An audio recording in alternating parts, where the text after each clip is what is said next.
Howard was so intent on getting more milk that he wasn't aware that Anita had silently walked into the room and was watching him while he nursed and pooped. A slow smile grew on her face as the smell of a dirty diaper hit her. Anita had called earlier to see how he was doing and was told about his accidents. When the supervisor had called and told her what had happened when they attempted to diaper him, she wasn't surprised at his reaction.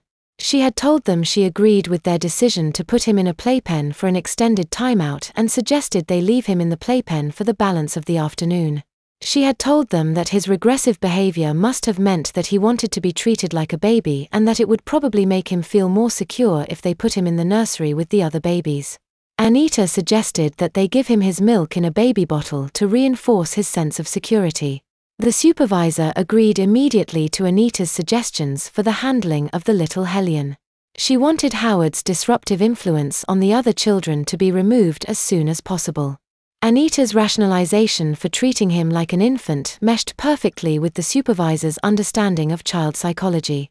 Once Howard was reduced to helpless dependence, he would become more tractable. Howard opened his eyes to see Anita grinning at him while he sucked on the bottle. He got up and stood unsteadily in her presence as much out of fear as out of respect.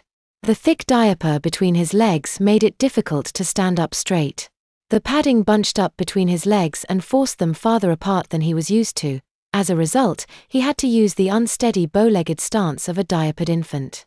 He swayed uncertainly on his feet and had to grasp the railing of the playpen with one hand to stay upright while his other hand still held the bottle.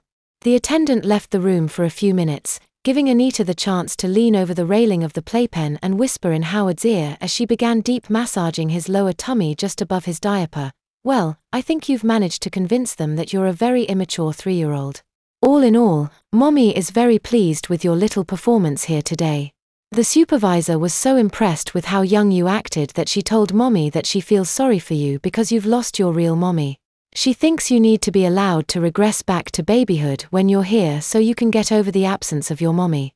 She also recommended that you be treated the same way at home too, and Mommy agreed with her. Anita stopped and paused dramatically for her last statement and continued, "You were very naughty. So for the next 2 weeks, they're going to keep you with the babies here in the nursery rather than let you set a bad example for the other toddlers at the daycare center." Howard frowned around the nipple but continued to suck as Anita said, "It won't be so bad, honey bunch. Mommy promises you'll get used to diapers in a few days." She glanced around the room and said in a gentle scolding tone, "Mommy heard about the fight you gave them when they tried to diaper you. It appears that you lost the battle in more ways than one." She chuckled and grinned, "It looks like it will take some getting used to so you can stand without falling while wearing didies. Don't worry, sweetie pie. After a couple of days, you'll be waddling around here easily in your didies like all the other infants. Do you like drinking from a BABA, honey bunch? Maybe Mommy should get you some bottles so you can nurse at home too.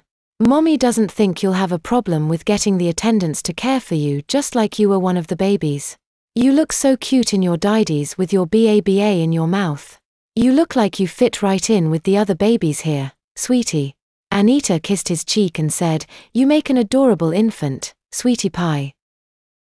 She stopped massaging him when she felt a tiny contraction from his lower bowel underneath her fingertips. Anita smiled warmly at him and put her hand on the back of his diaper to pat his bottom lightly as if comforting him. As expected, the deep abdominal massage had stimulated his bowels into evacuating themselves again. This time, however, his bladder had responded as well. Howard could feel the front of his diaper become warm as he soaked it with pee. She patted his diapered bottom a little harder, pushing on the pile of warm poop that he had expelled against his behind. Howard's expression changed to one of surprised dismay when he realized the horrible thing he had done in Anita's presence. Anita said sweetly, "Weren't you aware of the fact that you had pooped in your didi? Oh dear, Mommy can see by your face that you just realized it. Poor baby. Didn't you know that most babies your age poop while standing? Poor Howie, Mommy can see that you didn't intend to make a poopy. You need to sit down if you don't want to mess in your didies." Anita put her hand behind his knees and forced them to bend. As his legs folded, Howard collapsed in slow motion to the pad of the playpen. His bottom hit first, spreading the soft mess in the back of his diaper over his bottom. Howard wanted to cry. Not only had his incontinence provoked the daycare workers to put him in diapers, but he had proved they were right by promptly filling them with poop. They would never let him go back to training pants now.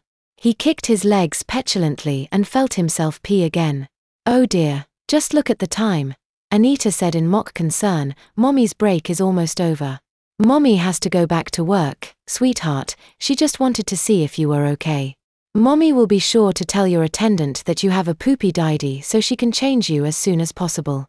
Mommy will be back in a little while to take you home. Mommy has some shopping to do and is going to leave work early today. Now behave yourself and let the attendant change you without a fuss. If you don't let them change your dirty didy, you're going to have a terrible case of didy rash. Now wave bye-bye for Mommy. That's a good baby. Mommy will see you later. Howard sat in the warm ooze of his diaper, weeping tears of failure and abandonment as Anita left to return to her office. Presently his attendant returned and lifted him from the playpen. She carried him to the changing station and laid him on his back, then pulled off the tabs on the disposable he was wearing. Howard gazed helplessly up into the attendant's face as she undiapered him. As she lifted the front of his diaper gingerly and brought it down between his legs to expose the mess in the rear of his diaper, he averted his eyes towards the ceiling in embarrassment.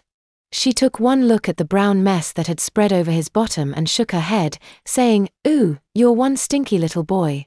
Howard closed his eyes in shame at her comment as a fresh flow of tears began leaking from the corners of his eyes. "Don't cry, sugar. We'll get you cleaned up and in a fresh diaper in a few minutes. Then you'll be our sweet baby again," said the attendant as she took his ankles in one hand, raised his legs and used the back of the diaper to scrape the muck from his behind.